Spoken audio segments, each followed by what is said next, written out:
তো দুটোর হাইট যদি যোগ করা যায়, আমি অতগুলো শব্দ খরচা করে পুরো বলে বোঝাতে পারবো না সেখানকার কি কি অভিজ্ঞতা হয়েছে। এই ছোট ছোট কয়েকটা আমি অভিজ্ঞতা বলছি।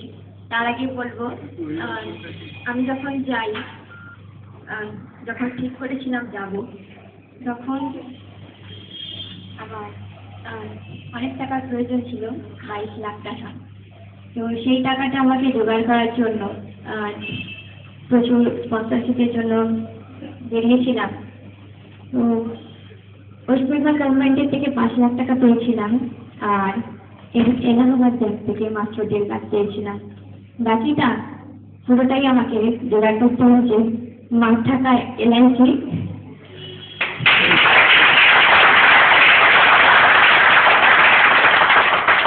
আমার LIC এবং মার আর আমার সমস্ত গোল্ড অর্নামেন্ট থেকে।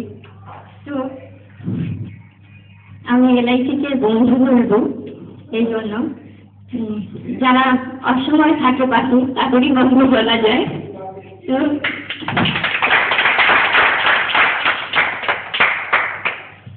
LIC সেই বন্ধুর কাজ করেছে। তারপর আমি বেরিয়েছিলাম 27 মার্চ এখান থেকে, কলকাতা থেকে কাঠমান্ডু থেকে ডুকলা থেকে 5 দিন আমাকে 7 দিন ট্রেকিং করে আমাকে বেস ক্যাম্প যেতে হয়েছিল। আর একদিন আমরা রেস্ট নিয়েছিলাম, সেহেতু 8 দিনে গিয়ে পৌঁছেছিলাম। তারপরে আসলে যুদ্ধ শুরু হয়েছিল ওখানে। প্রতিদিন ওয়েদার খারাপ পাচ্ছিলাম, তাই আমরা এগিয়ে যেতে পারছিলাম না। তো যেদিন সপ্তাহে হয়তো 1 দিন কি 2 দিন ওয়েদার ভালো পাচ্ছি, সেদিন আমাদের আগের ক্যাম্পে এগিয়ে যেতে হচ্ছে, আবার সেখানে স্টাবলিশ করে আবার ফিরে আসতে হচ্ছে বেস ক্যাম্পে, আবার ক্যাম্প 2, আবার ক্যাম্প 3, তারপর আবার ফিরে আসা। সে যখন শুরু করেছিলাম 13ই মে, সেদিন একটু ওয়েদার প্রথমে খারাপ ছিল, তবু আমাকে রিস্ক নিয়ে যেতে হবে, কারণ আমি যেহেতু ঠিক করেছি যাবই, সেই জন্য আমার পরে গেলে সময় পাবো না, তাই বেরিয়ে পড়েছিলাম ওয়েদার খারাপ থাকলেও। যখন গিয়ে পৌঁছেছিলাম এক এক করে, রাস্তা তো প্রচণ্ড কঠিন রাস্তা, যেখানে আশপাশে অনেক ডেড বডি পড়ে আছে, সেগুলোকে দেখতে দেখতে আমাদের এগিয়ে যেতে হচ্ছিল। তারা হয়তো এই রাস্তা দিয়ে যেতে গিয়ে সামিট করার জন্য বেরিয়েছিলেন, মারা গেছেন। কেউ মারা গেছেন অ্যাক্সিডেন্টে, কেউ হয়তো দৌড়ে নামতে যাচ্ছিলেন সামিট করার পর, আর তার এনার্জি ছিল না, শেষ হয়ে গেছিল। তো সেইভাবে মারা গেছেন, অনেকে ঠান্ডাতে মারা গেছেন। এরকমই অনেক, প্রায় আমরা 12-13 জনকে দেখতে দেখতে উঠছিলাম।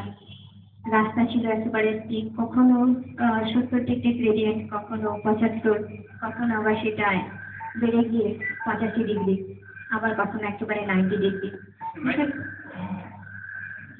আর না, টেম্পারেচার ছিল শুরু থেকে, বেস ক্যাম্পেই ছিল -35 ডিগ্রি। তো যখন আমরা উঠে যাচ্ছিলাম একদম সামিটে যখন পৌঁছেছিলাম, তখন -55 ডিগ্রি।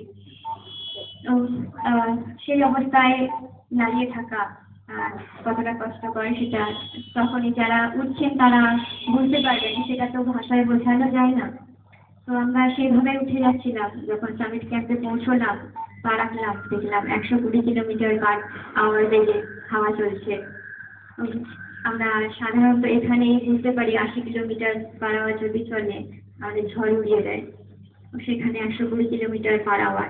আমার তো বাড়ির চারটে দেখতে পাচ্ছি। দুম করে একটা আছাড় খেললাম, তারপরে নিজেকে সামলে নিলাম। তবে দেখলাম না, এবার সামনে চলতে হবে, না হলে আবার আছাড় খেতে হবে। তো গিয়ে একটা টেন্ট করলাম, টেন্টটার সঙ্গে সঙ্গে এত হাওয়া চারদিকে ফেটে গেল, আর তার পোলগুলো চোখের দিকে ছিটকে গেল, তারপরে শুয়ে গেল। তো ওটার মধ্যেই আমাদের ঢুকে পড়তে হবে, কারণ কিছুক্ষণ সময় কাটাতেই হবে। আমরা 3টের সময় পৌঁছে গেছি, 7টায় আমাদের বেরোতে হবে, সন্ধ্যে 7টায়। তো সেই বেরিয়ে পড়েছিলাম কোনোরকম, 8টায় বেরিয়েছিলাম। বেরিয়ে যখন শুরু করেছিলাম, তখন দেখলাম ব্লিজার্ড চলছে, প্রচণ্ড ঝড় চলছে, তার সঙ্গে বরফের কুচি, যেখানে লাগছে সেখানে কেটে যাচ্ছে, সরে যাচ্ছে। দেখলাম আর উপরে যাওয়া যাবে না, ফিরে এলাম সেই দিনটা।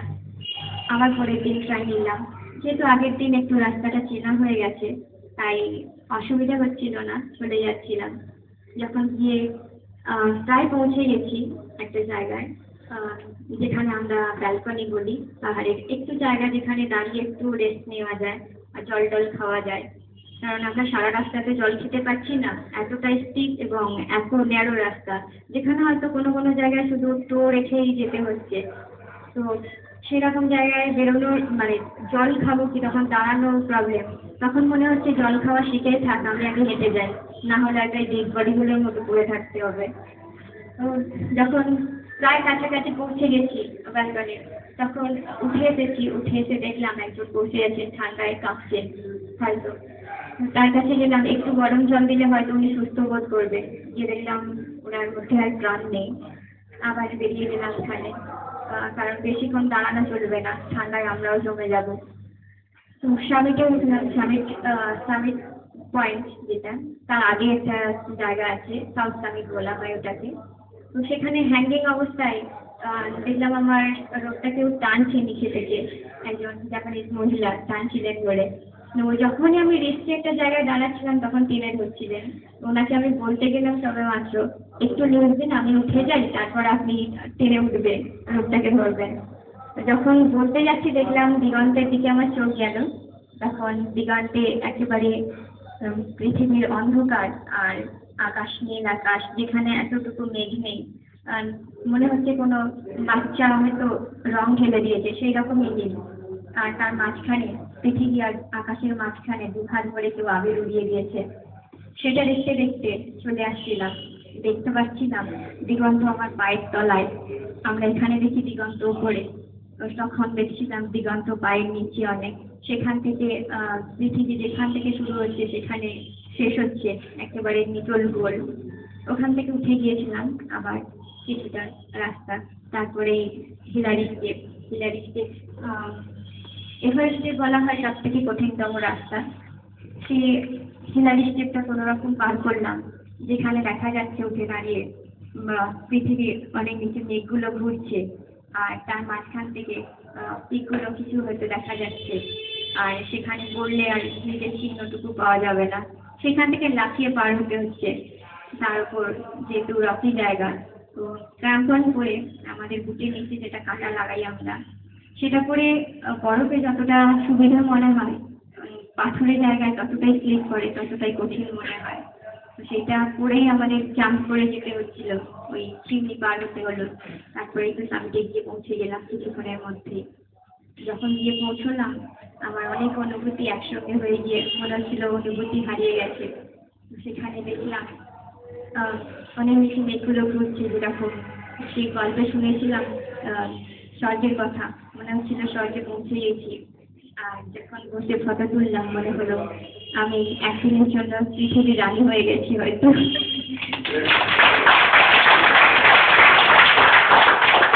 কারণ আমার মাথার উপর শুধু আকাশ দেখতে পাচ্ছিলাম, আর পায়ে নিচে ওই সামান্য একটু বরফ, আর কিছু নেই।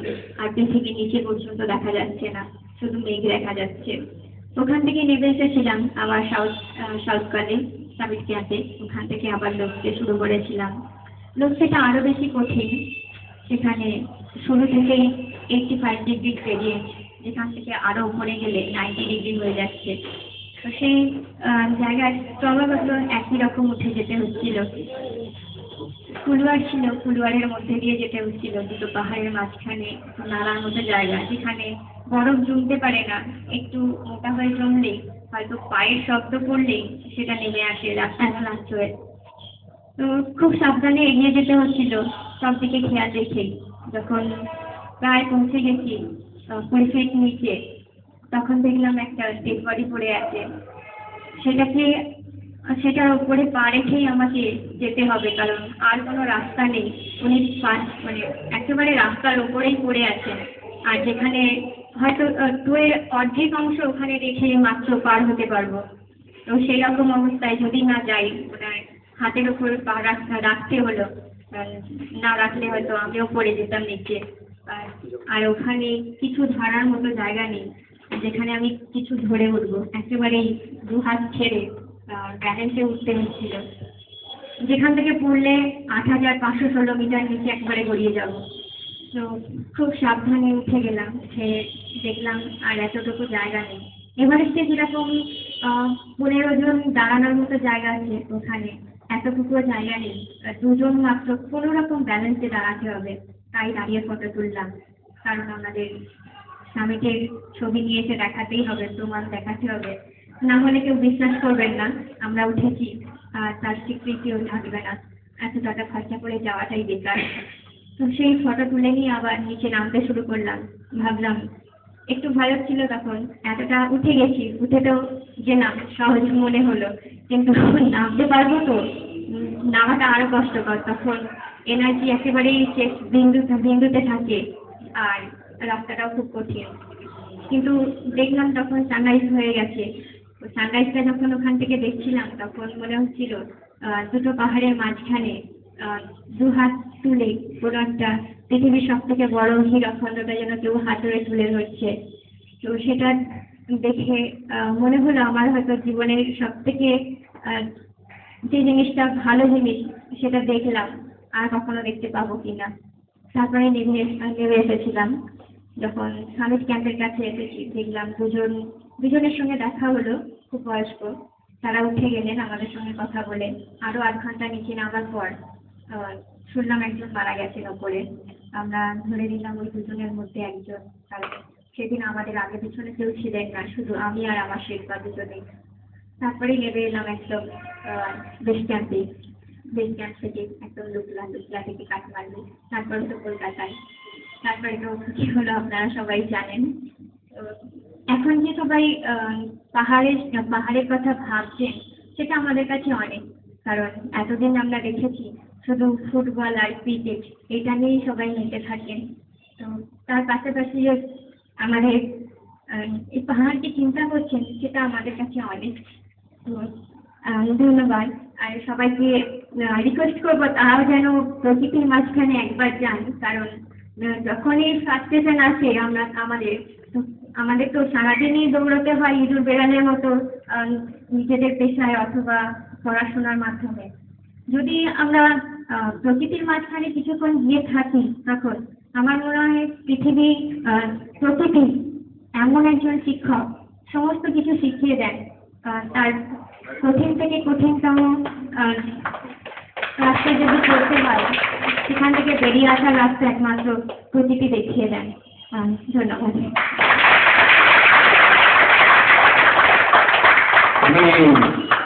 এত কথা শোনার পর, এত সংক্ষেপে এত কথা শোনার পর শ্রীমতী চন্দ্রাকান্তকে ধন্যবাদ জানানোর সাহস আমাদের নেই, আমরা পারবো না। তবে এটুকু বলতে পারি যে তার এই অসাধারণ সাহিত্য নির্ভর যে কথা, খুব ছোট্ট কথার মধ্যে জীবনের দর্শন, তার দেখা এবং এই সব কিছু তিনি আমাদের সাথে আগুনের পরশমণিও গাইলেন, আমি দেখেছি গলা মেলালেন।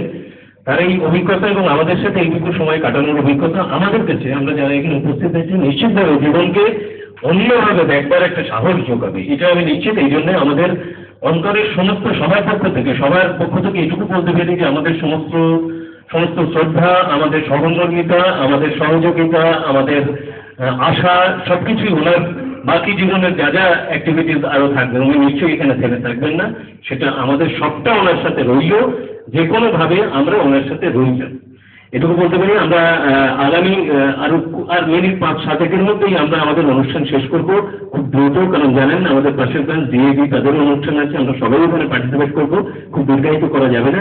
আমি পলিসি হোল্ডার এখানে করে 2 জন উপস্থিত আছেন, রতনবাবু